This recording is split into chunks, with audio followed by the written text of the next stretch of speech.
한 명도 빠짐없이 우리 모두는 하나님의 저울에 미달된 사람들이었습니다. 이거 인정해야만 합니다. 이걸 인정하는 사람은 지금 오늘이라는 이 시간에 하나님의 자비가 없이는 살 수 없는 존재라는 것을 깨닫고 살아갑니다. 지금도 하나님의 자비가 아니면요, 우리는 끝난 것입니다. 이걸 알아야만 합니다. 그분의 자비를 알면 알수록 우리는 하나님을 더 두려워하게 됩니다. 이 자비를 예수님 만난 이후에 계속 선교 현장에서 알아갔던 바울은요,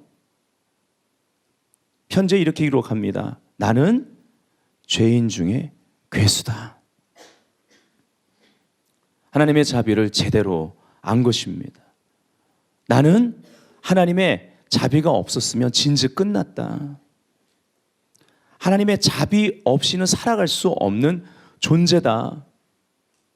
그러므로 하나님의 모든 자비하심으로 권하노니 너희 몸을 하나님이 기뻐하시는 거룩한 산제사로 드려라.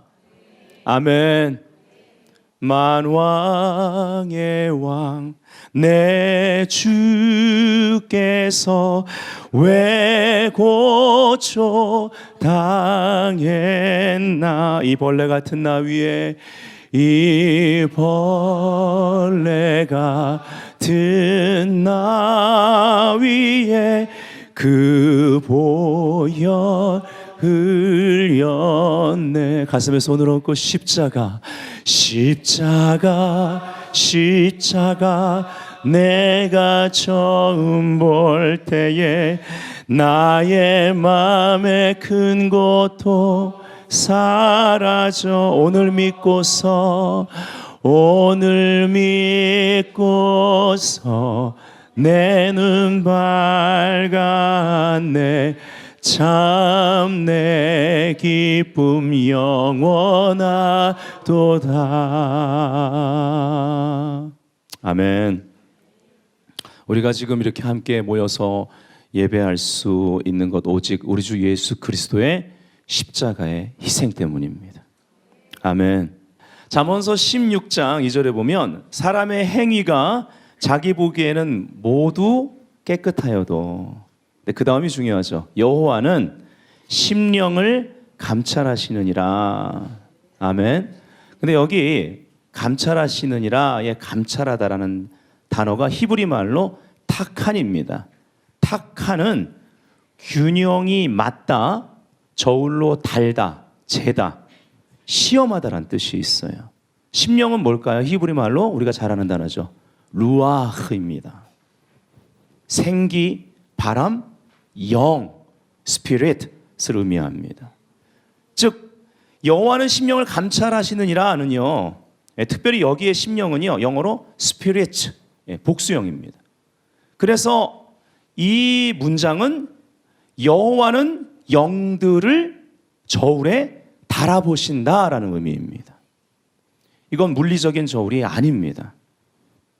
오직 하나님의 저울만이 영의 무게를 달아볼 수 있다라는 것입니다.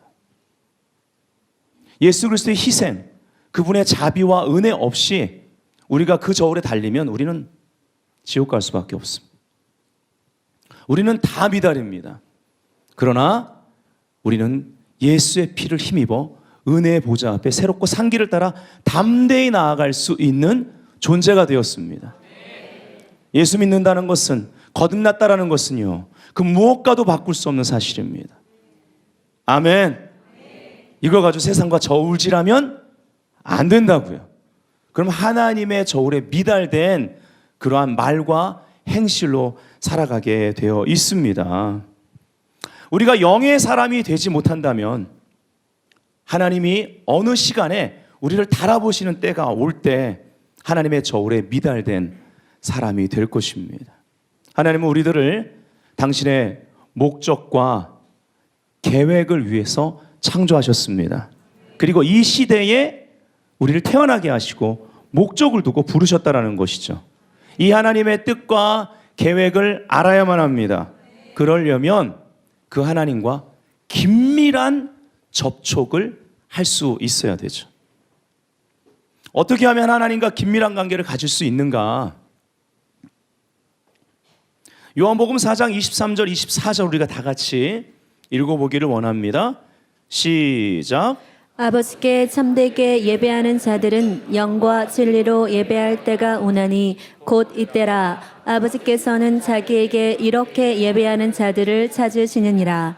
하나님은 영이시니 예배하는 자가 영과 진리로 예배할지니라. 아멘. 특별히 성경에서 아버지라는 단어가 나오면 자녀와의 관계를 여러분이 묵상하면서 그 본문을 보셔야만 합니다. 관계에 초점을 가지라는 것이죠. 아버지께서 자기에게 이렇게 예배하는 자를 찾습니다. 이렇게. 성경에 보니까 영과 진리로 예배하는 것. 근데 왜 영과 진리로 예배해야 되느냐? 하나님이 영이시기 때문입니다.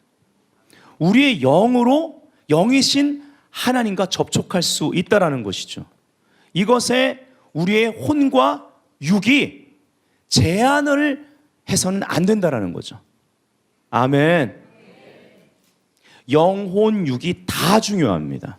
그러나 우리 존재의 중심은, 즉 가장 중요한 것은 영입니다. 하나님이 영이시기 때문에, 우리를 창조하신 하나님이 영이시기 때문에 그분의 형상대로 창조받은 우리의 존재 중에 가장 중요한 것, 즉 중심이 되는 것이 영입니다.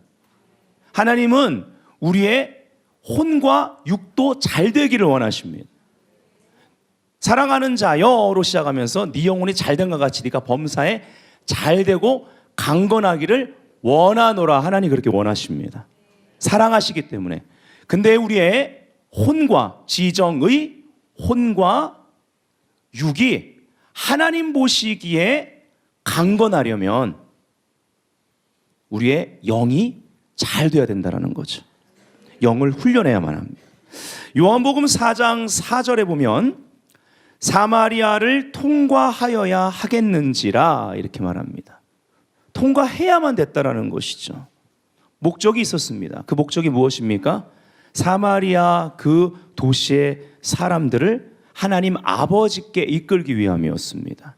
이것을 위해서 그 도시에서 가장 합당하지 못하게 보이는 한 사람을 찾아오십니다.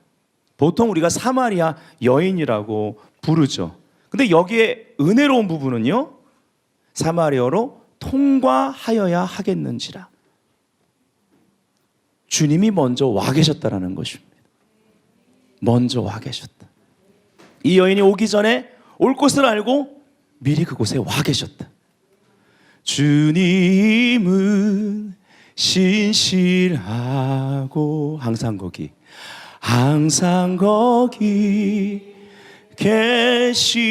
계시네. 주 사랑을 뭐라 할까.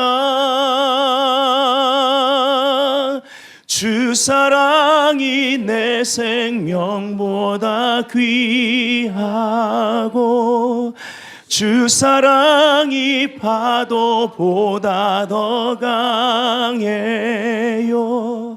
세월이 가고 꽃은 시들어도 주 사랑 영원해. 주님 사랑 신실해요. 믿으시면 아멘. 자, 우리 옆 사람한테 말합시다. 주님의 사랑은 언제나 신실하십니다. 주님의 사랑은 항상 신속하십니다. 항상 거기 계셨습니다. 아멘. 요한복음 4장이 예수님의 그 여인을 향한 접근 방법을 우리가 볼 필요가 있습니다. 요한복음 4장 6절부터 25절까지를 보면 여인의 그러한 육적인 그리고 혼적인 욕구를 영적인 욕구로 바꿔내십니다. 그 여인은 그 도시에서 소외받던 여인이었습니다. 우리가 다 잘 알죠. 예. 네가 남편이 5이었고 지금 있는 남편도 네 남편 아니라는 것입니다. 이 여인 그렇게 살던, 육적인 욕구를 채우기 위해서 그렇게 살았던 여인이었습니다. 그리고 육적인 욕구, 목마름을 채우기 위해서 정오 시간에 사람들이 없는 시간을 틈타서 나와서 물을 길러 나옵니다. 근데 예수님이 먼저 와 계신 것입니다. 예수님이 물을 좀 달라고 그랬습니다. 그러면서 어떤 말을 하시냐면 내가 너에게 주는 물은 영생하도록 솟아난다라는 거예요. 그러니까 자기의 육적인 욕구를 표현합니다. 그런 물이 있습니까? 그거 나 좀 주세요. 예. 그때 그 여인의 혼을 터치하십니다. 그 여인이 왜 이런 남성들과 잠자리를 같이 했겠습니까? 왜 인생을 그렇게 살았을까요? 혼의 만족이 없어서 그런 거예요. 채워지지가 않는 것입니다. 그런 상처가 있었던 것이죠. 이 여인의 과거 스토리는 나오지 않지만 삶의 모습이 그걸 말해줍니다.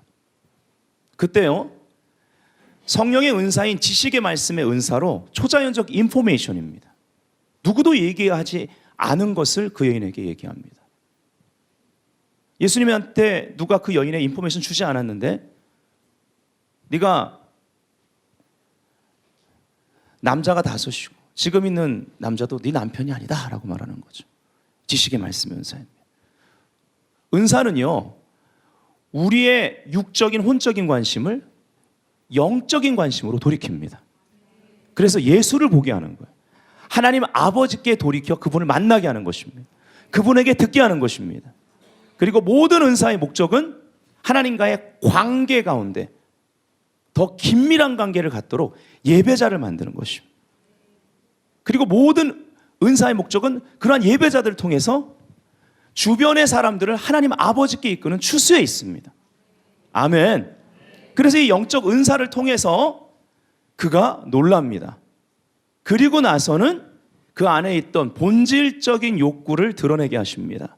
예배에 대한 질문을 하시죠. 네. 그때 나온 성경 전체 중에 예수님이 친히 말씀하신 예배에 대한 가장 강력한 지식이 바로 이 본문의 이 여인을 향해서 나오는 것입니다. 주님은 우리를 예배로 콜하고 있습니다. 하나님의 모든 자비하심으로 우리를 권하고 계신 것입니다. 아멘.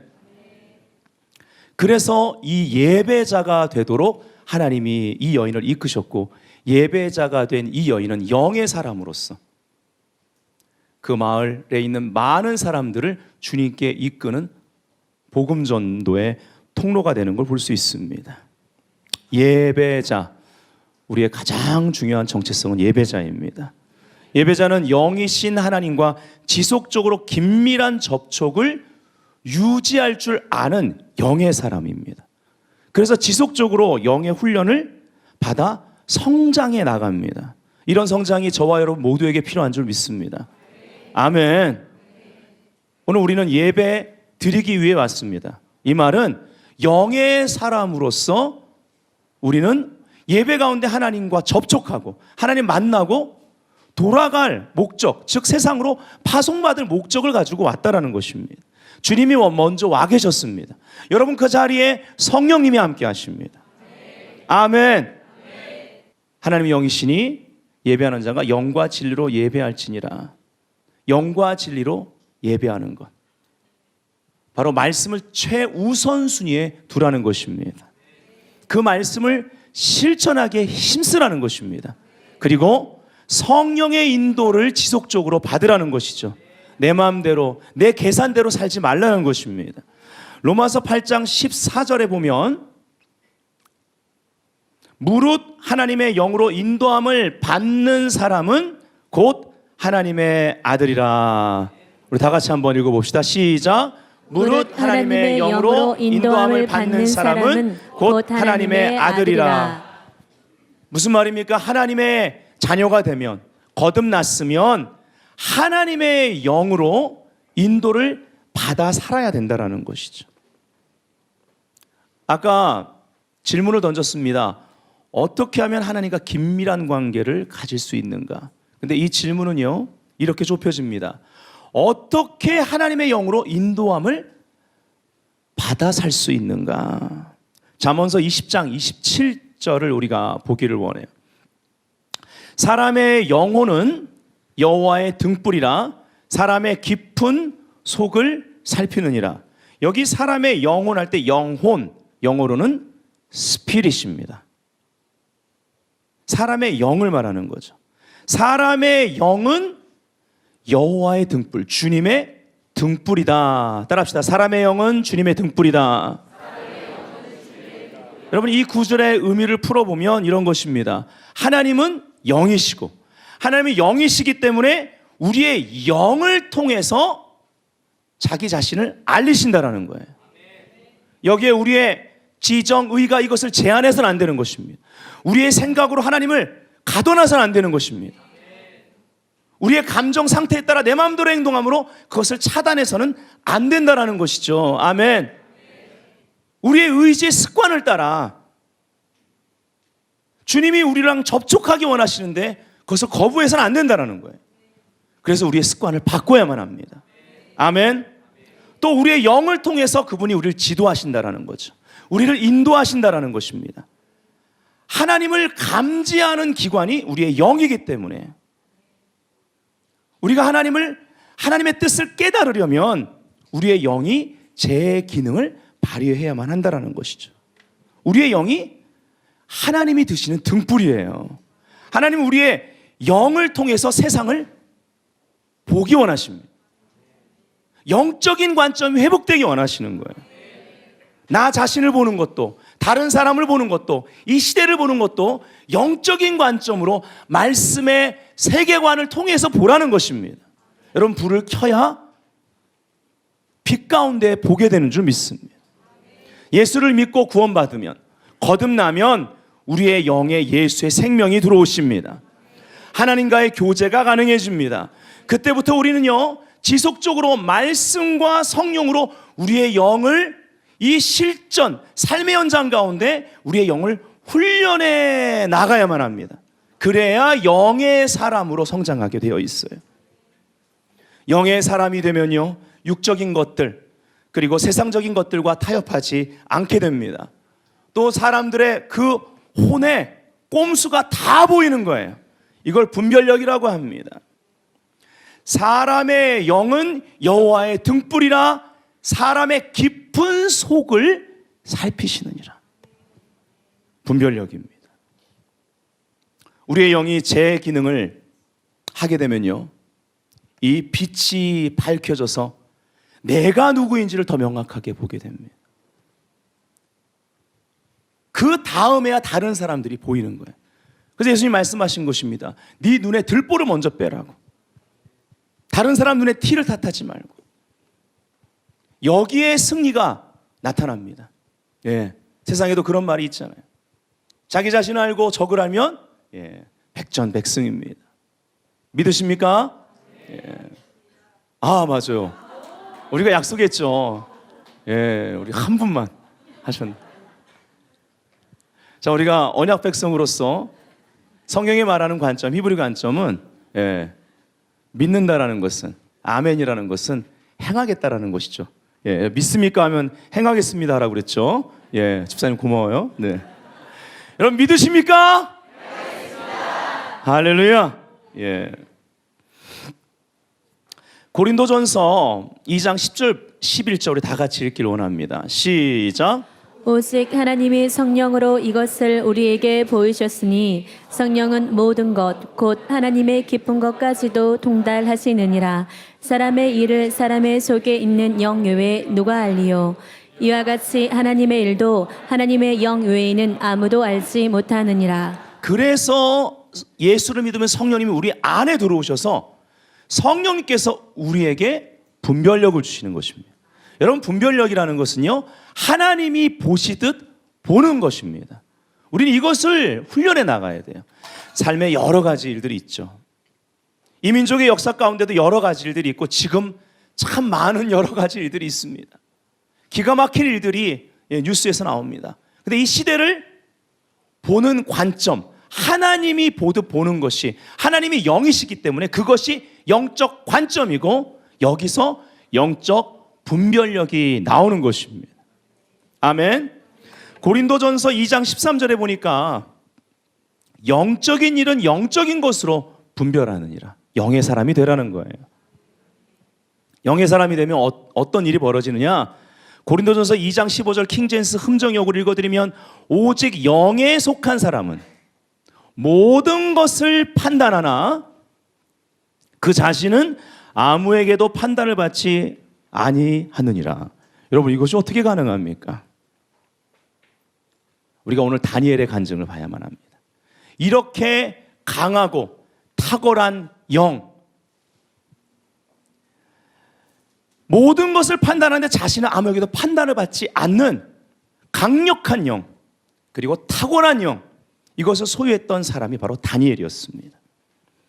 다니엘은 모든 것을 판단하고 분별했는데요, 그러나 그 시대 어느 누구에게도 판단을 받지 않은 사람이었습니다. 그래서 그에게 권세가 주어졌습니다. 왕은 3번이나 정권이 바뀌었어도 이 다니엘은 최고의 권력, 그 자리를 지킬 수 있었습니다.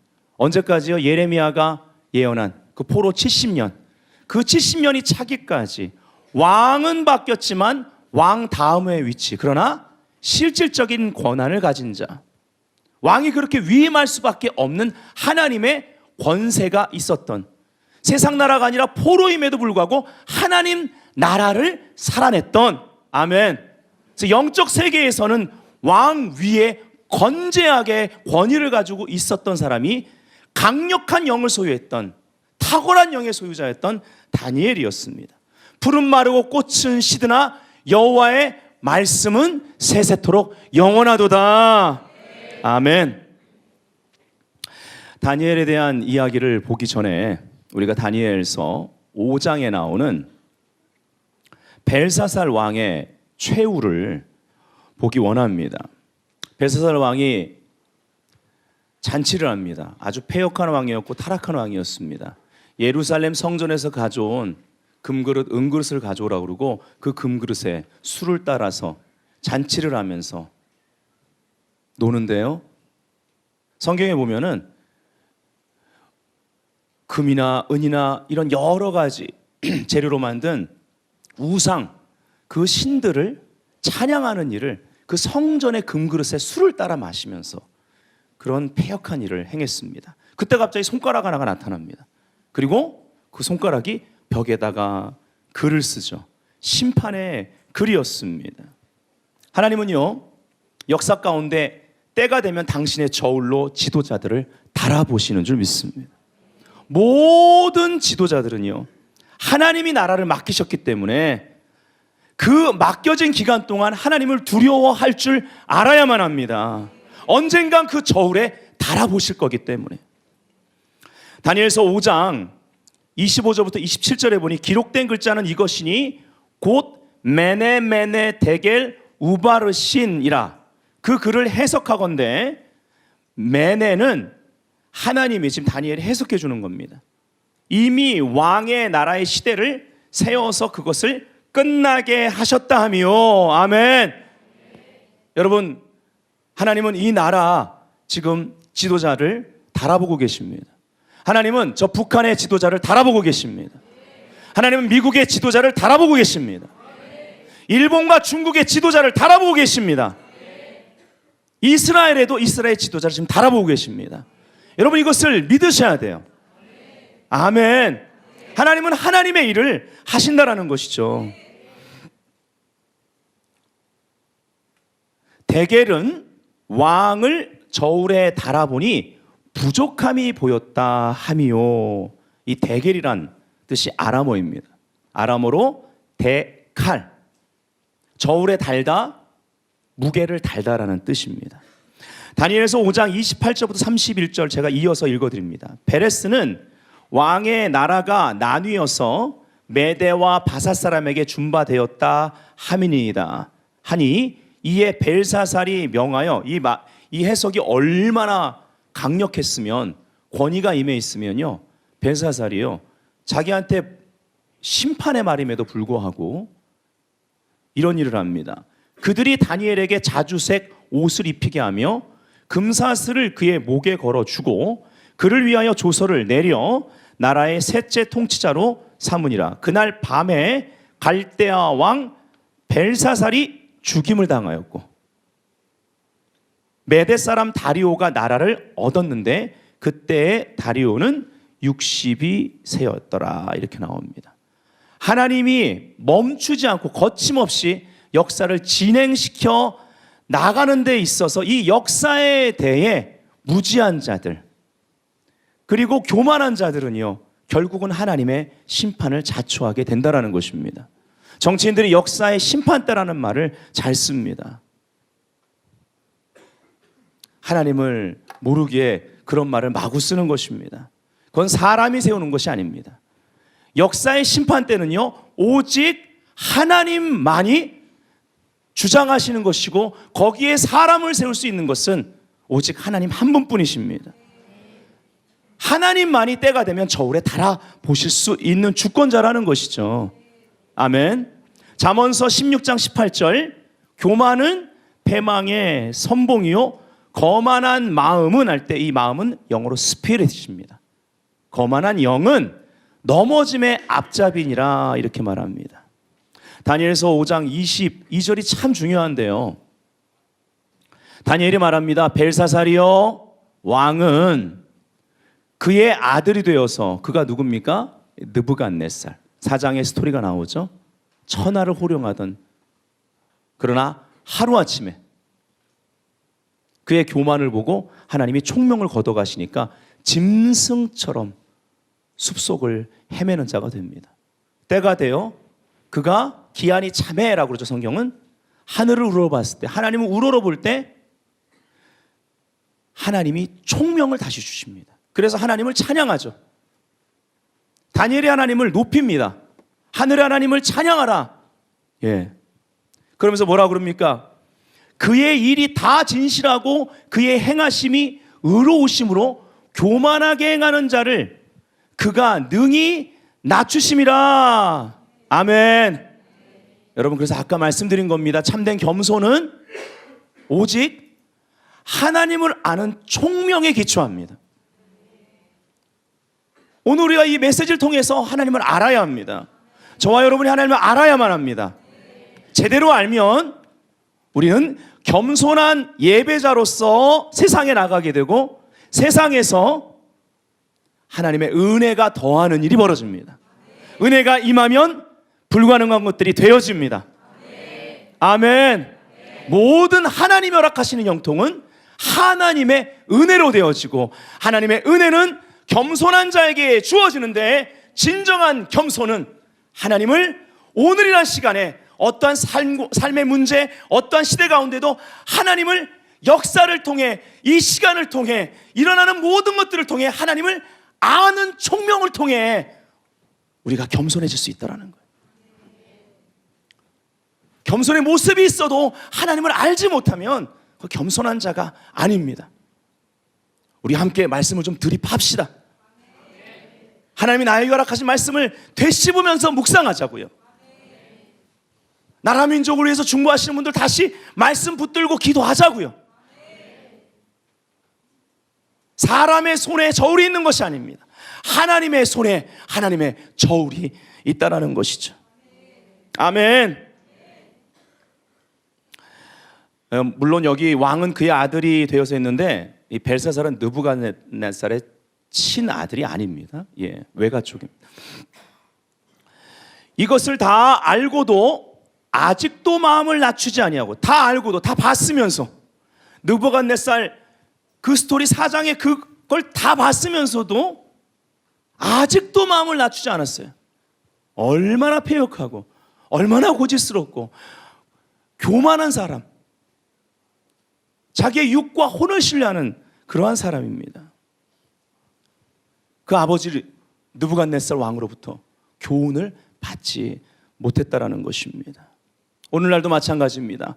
탐욕에 눈이 멀어 권력에 사로잡혀 이념의 노예가 되어 역사로부터 배우지 못하는 자들은 결국 하나님의 저울에 미달이 되어 역사의 심판대에 서게 된다는 것이 지금까지 모든 나라의 역사를 통해 보여진 하나님의 섭리라는 것입니다. 아멘. 같은 본문의 역사 속에 나오는 다니엘을 우리가 봐야만 합니다. 다니엘서 5장 12절에 보면 왕이 벨드사살이라 이름하는 이 다니엘은 그 손에 써진 글씨 때문에 그걸 해석할 사람을 찾은 거죠. 마음이 민첩하고, 따라합시다. 마음이 민첩하고, 예. 지식과 총명이 있어 능히 꿈을 해석하며 은밀한 말을 밝히며 의문을 풀 수 있었나이다. 이제 다니엘을 부르소서 그리하시면 그가 그 해석을 알려드리리이다 하니라. 여기 민첩한, 마음이 민첩했다. 예, 여기 마음은 스피릿입니다. 영입니다. 민첩하다라는 단어는 아람어로 야티르입니다. 출중한, 탁월한, 뛰어난. 영어 성경을 보시면 영어에는 as an excellent spirit 이렇게 되어 있습니다. 탁월한 영입니다. 바른 성경에 이렇게 되어 있습니다. 어려운 문제를 해결하는 영과 지식과 총명이 있기 때문입니다. 바로 이 다니엘만이 하나님이 두신 해결사였습니다. 역사를 볼 줄 알았습니다. 그 역사 가운데 계속 거침없이 진행해 나가시는 하나님의 손이 쓴 메시지를 해석할 줄 아는 유일한 사람, 강한 영의 소유자, 환경이나 삶이나 시대가 바뀌어도 절대 흔들리지 않고 하나님 나라의 그 킹덤의 위치에 서 있을 수 있는 사람, 하나님의 손가락에 행하시는 일을 해석할 줄 아는 탁월한 영의 소유자. 아멘. 우리 자녀 세대들이 그러한 다니엘이 되기를 원합니다. 아멘.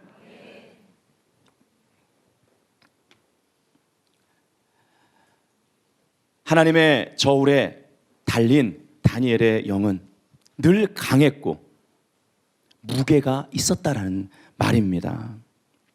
다니엘은 어떻게 이러한 영을 소유할 수 있었는가? 다니엘서 1장 8절에 그 비밀이 나옵니다. 다니엘은 뜻을 정하여, 따라합시다. 뜻을 정하여. 다니엘서는요 바로 이 구절, 이 뜻을 정하여, 이 구절로부터 시작됩니다. 왕의 음식과 그가 마시는 포도주로 자기를 더럽히지 아니하리라 하고, 왕의 음식이 뭐가 잘못돼서 그렇죠? 그 맛있는 고기, 최상품인데 우상 숭배에 먼저 드려지고 온 고기입니다. 그래서 그 레위기의 규례를 따라 하나님의 말씀에 근거해서 아닌 건 아니었다라는 거예요. 아무리 좋아 보여도 노예로 잡혀간 주제에, 거세까지 당한 주제에, 남자 기능 상실했죠. 조국 없죠. 이름도 창씨개명 당했죠. 그런데 뭐가 이렇게 당당해요? 하나님이 계시니까.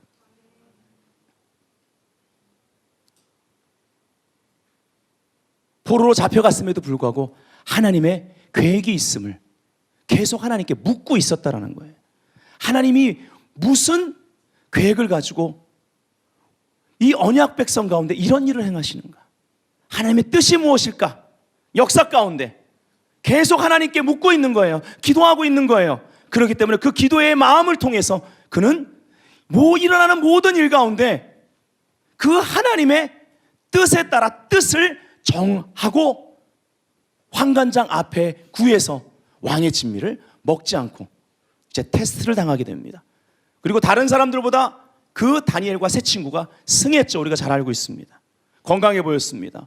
얼굴에 기름이 흘렀습니다. 하나님의 영이 함께 했습니다. 성경은 곱하기 10배의 계시와 총명이 그들에게 있었다. 특별히 다니엘에게는요 탁월한 분별력과 해석 능력을 하나님이 주셨던 것입니다. 따라합시다. 곱하기 10배. 아멘. 여러분, 이건 세상 교육으로 받을 수 있는 게 아닙니다. 세상 교육 중요합니다. 하나님은 자연적인 거 중요시 여기십니다.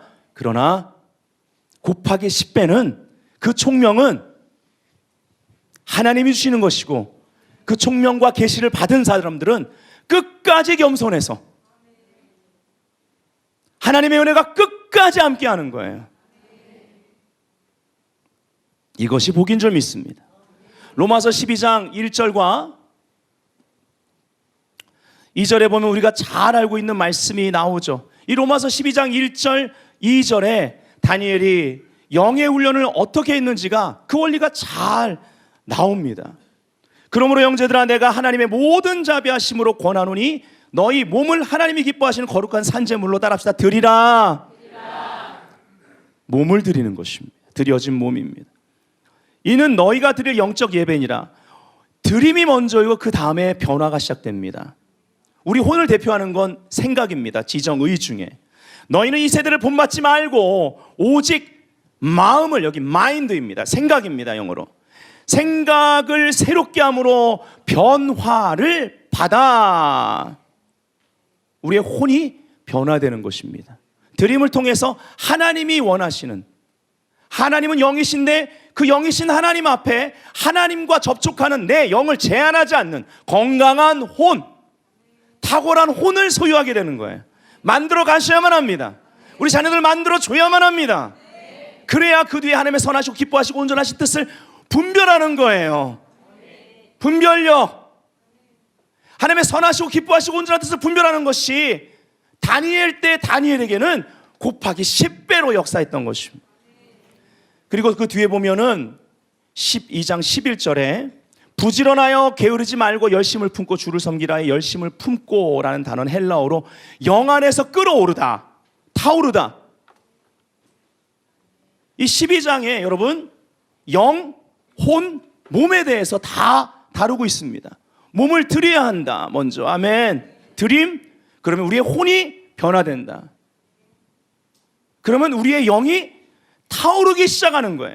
바른 성경에는 게으르지 말고 부지런하여 영으로 뜨겁게 주님을 섬겨라 이렇게 되어 있습니다. 아멘.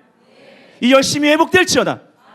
우리의 열심은 내 혼의 열심이 아니에요. 그래서 감정에 따라 업앤다운 있는 것이 아닙니다. 내가 생각한 대로 내가 계산하고 열심을 내는 게 아니에요. 내 계산에 안 맞으면 하나님의 역사를 할지라도 다른 것으로 대체해버리는 그런 열심이 아닙니다. 그냥 내가 그동안 해오던 경험에만 따라 고집스럽게, 그래서 그것에서 벗어나는 것은 행하지 않고 신념은 강한데 고집스럽게 영의 인도가 아니라 하나님의 영이 그 시대에 하시는 일을 보지 못하고 고집스럽게 자기의 일을 하나님의 일이라고 진행해가는 그런 것이 아니라는 것입니다. 여기서 열심은 영 안에서 끌어올라야만 합니다. 영의 일이 돼야 될 줄 믿습니다. 아멘. 이 사이클이 부흥의 사이클입니다.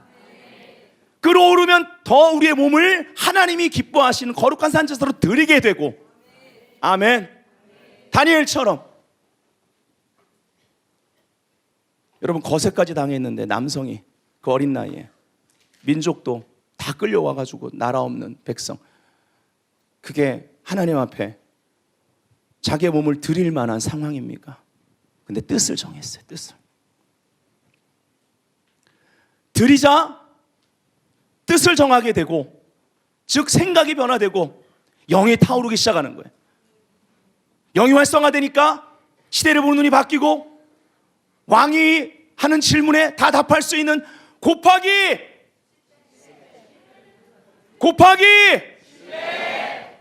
사모하지 않으십니까? 저 너무너무 사모해요.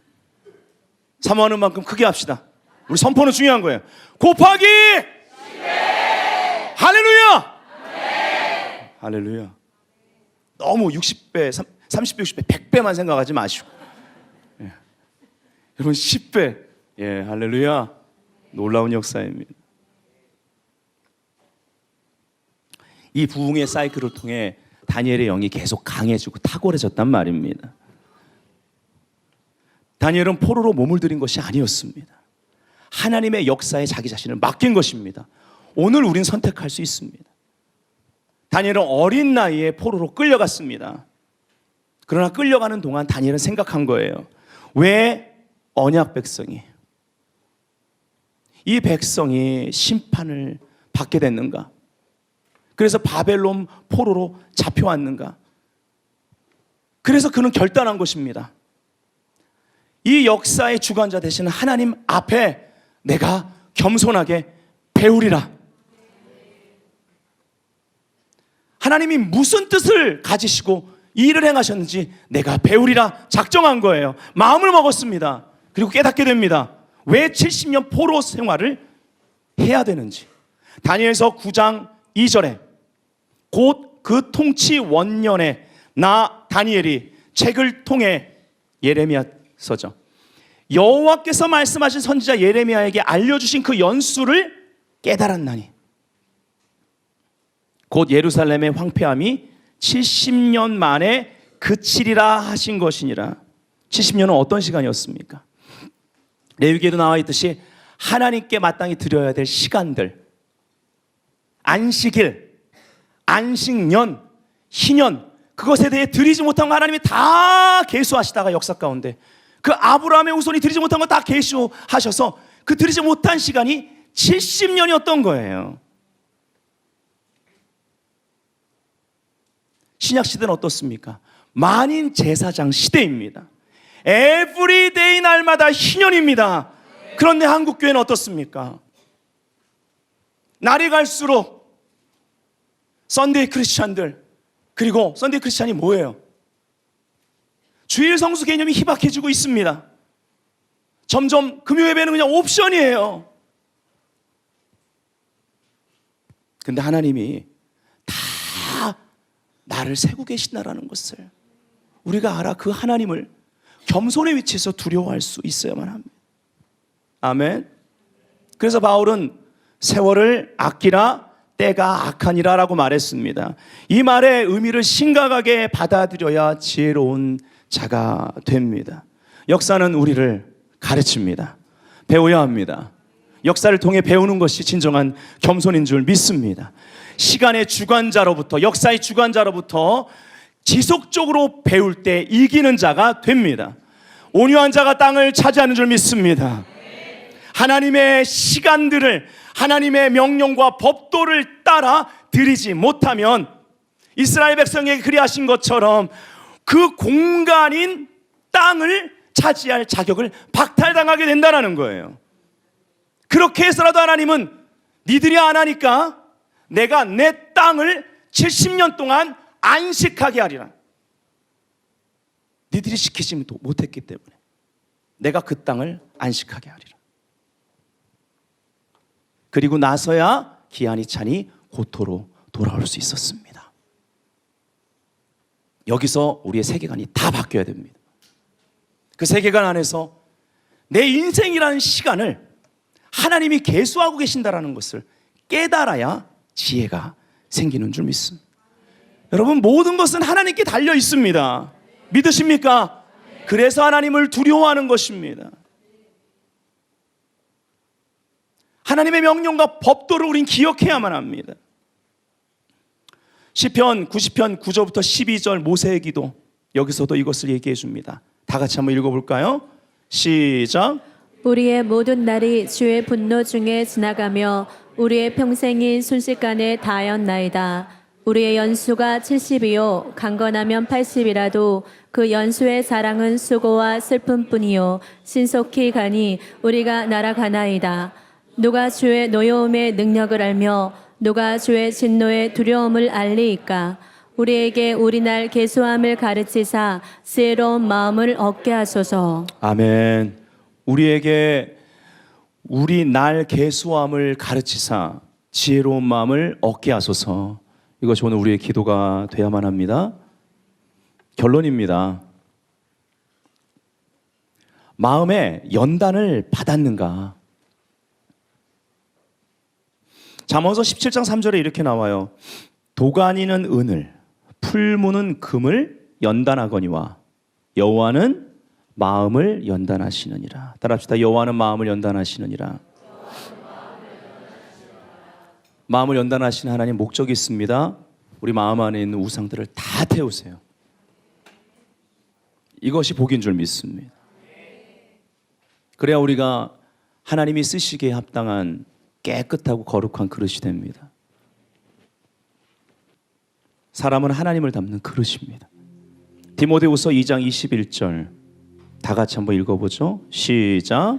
그러므로 누구든지 이런 것에서 자기를 깨끗하게 하면 귀히 쓰는 그릇이 되어 거룩하고 주인의 쓰심에 합당하며 모든 선한 일에 준비함이 되리라. 아멘. 귀히 쓰는 그릇이 돼요. 자기를 깨끗하게 하면 귀히 쓰는 그릇이 돼요. 어떤 그릇이 깨끗한 그릇입니까? 어떤 그릇이 귀히 쓰임 받는 그릇입니까? 주인이 쓰심에 합당해야 됩니다. 이 시대에 하나님 어떤 사람들을 쓰실까요?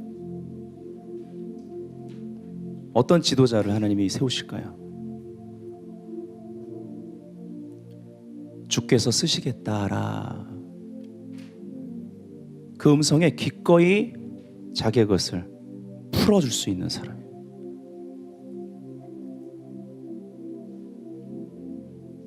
사람의 행위가 자기 보기에는 모두 깨끗하여도 근데 여호와는 심령을 감찰하시느니라. 여호와는 영들을 저울에 달아보신다. 우리 다 같이 눈을 한번 감아봅시다. 하나님은 우리들을 당신의 목적을 위해 창조하셨고 이 시대에 부르셨어요. 또 베델 교회 가운데 몸을 이루게 하셨습니다. 하나님의 뜻과 계획을 우리가 알아야만 합니다.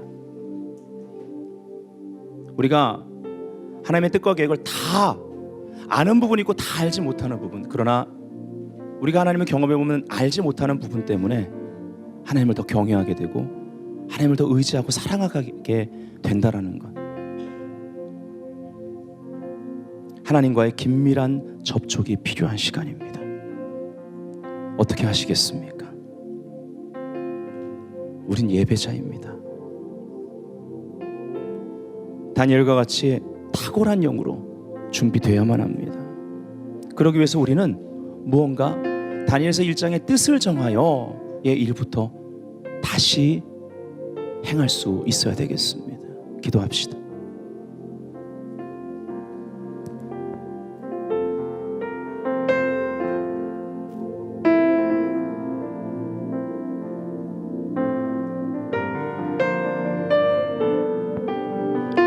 마음의 연단을 통과하지 못한 많은 지도자들이 있어요.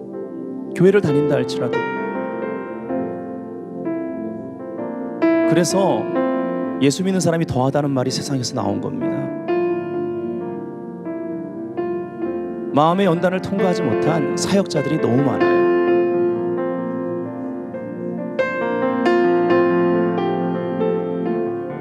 그러나 주님은 우리의 영들을 저울에 달아보시는 분이시기에 그 어느 때보다 저와 여러분 모두가 겸손하게 그분의 뜻을 물으며 나아가야겠습니다.